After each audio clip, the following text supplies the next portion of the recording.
বেলডাঙ্গা ছেলের নজরকাড়া রেজাল্টে গর্বিত জেলাবাসী। বেলডাঙ্গার এক প্রত্যন্ত এলাকার সাধারণ পরিবারের ছেলে আলমগীর হোসেন এবছর WBCS পরীক্ষায় র্যাঙ্ক করেছে 20। জাকিরনগর গ্রামের প্রথম WBCS অফিসার হলেন তিনি। বিনা কোচিংয়ে নিজে বাড়িতে পড়ে ও বন্ধুদের সাথে গ্রুপ স্টাডি করে সফল হয়েছেন তিনি। আলমগীর হোসেনের সাফল্যে গর্বিত বেলডাঙ্গা তথা মুর্শিদাবাদ জেলা। মানসিক স্বাস্থ্যের জন্য সবার আগে যে নামটি মনে ভেসে ওঠে, সুস্থ মনের ঠিকানা মনোবীক্ষণ। যোগাযোগ নাম্বার 7477799513। বেলডাঙ্গার প্রত্যন্ত এলাকার এক সাধারণ পরিবারের ছেলে WBCS পরীক্ষায় উত্তীর্ণ হয়ে নজর কাড়ল জেলাবাসীর। বেলডাঙ্গা থানার জানকীনগর গ্রামের নিজাব শেখের পুত্র আলমগীর হোসেন WBCS পরীক্ষায় র্যাঙ্ক করেছেন 20। পরীক্ষার রেজাল্ট বেরোতে খুশির হাওয়া আলমগীরের পরিবারে। জাকিরনগর গ্রামের প্রথম WBCS অফিসার হলেন তিনি। বিনা কোচিংয়ে নিজে বাড়িতে পড়ে ও বন্ধুদের সাথে গ্রুপ স্টাডি করে সফল হয়েছেন তিনি। আলমগীর হোসেনের সাফল্যে গর্বিত বেলডাঙ্গা তথা মুর্শিদাবাদ জেলা। আমি জার্নি শুরু করেছিলাম আমার মাস্টার ডিগ্রি কমপ্লিট হওয়ার পর 2016-র এন্ড, যখন আমার মাস্টার ডিগ্রি শেষ হয়। তারপরে আমার মনে আছে 2016 সালের অক্টোবর মাস বা নভেম্বর এরকম হবে, সেই সময় আমি স্টার্ট করি যে WBCS অফিসার হব, এই স্বপ্ন নিয়ে শুরু করি।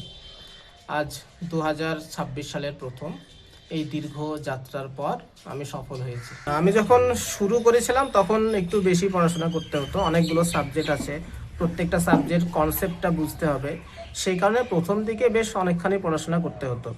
তারপরে শেষের দিকে এখন খুব বেশি পড়াশোনার প্রয়োজন ছিল না, আমার শুধু রিভিশনটা দিতে হতো, তার কারণে শেষের দিকে খুব বেশি আমাকে পড়তে হয়নি। মেন্সের জন্য আলাদাভাবে কোথাও যাইনি, সেলফ স্টাডি আর গ্রুপ স্টাডি। এবং ইন্টারভিউয়ের জন্য আমি গিয়েছিলাম কলকাতা, আমাদের ওয়েস্ট বেঙ্গল স্টেট হজ কমিটি, সেখান থেকে ইন্টারভিউয়ের ব্যবস্থা করা হয়, সেখানে ইন্টারভিউ দিয়েছি। বহরমপুরে এমপ্লয়মেন্ট এক্সচেঞ্জ অফিস, সেখানে আমি মক ইন্টারভিউ দিয়েছিলাম। আলমগীর হোসেনের মা সালেহা বেগম জানালেন, ওর বাবা বলতো ও যেন শুধু পড়াশোনাই করে, বাড়িতে আর কোনো কাজ করতে হবে না।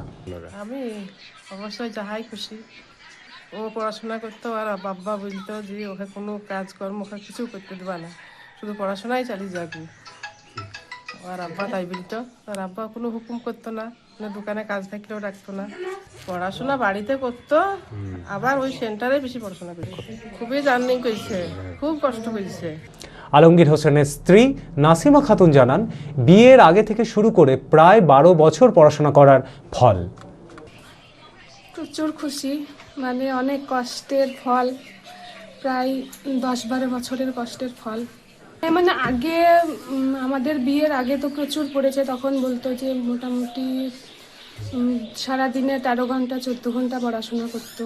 তার পাশাপাশি মাদ্রাসা, একটা ছোট মাদ্রাসায় পড়াতো। আর তারপরে এখন ওই কোচিং করাতো ডিফেন্সের, আর এমনি ওই গ্রুপ স্টাডি, বাড়িতে সেরকম পড়াশোনা কমই করতো, গ্রুপ স্টাডি আর রুমে ওই বন্ধুদের সঙ্গে করতো, সেলফ স্টাডি ওইসবই করতো।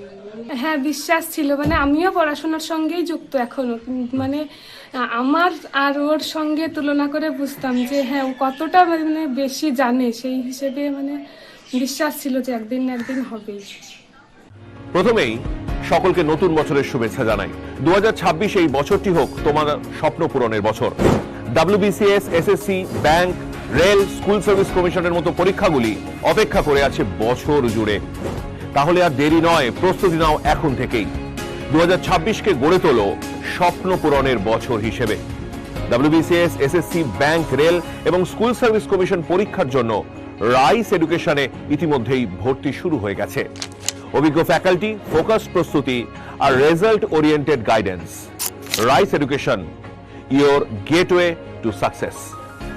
আজই ফোন করো স্ক্রিনে দেওয়া নম্বরে। সিট কিন্তু সীমিত, আর দেরি নয়, কর্মযজ্ঞে সামিল হও আজই।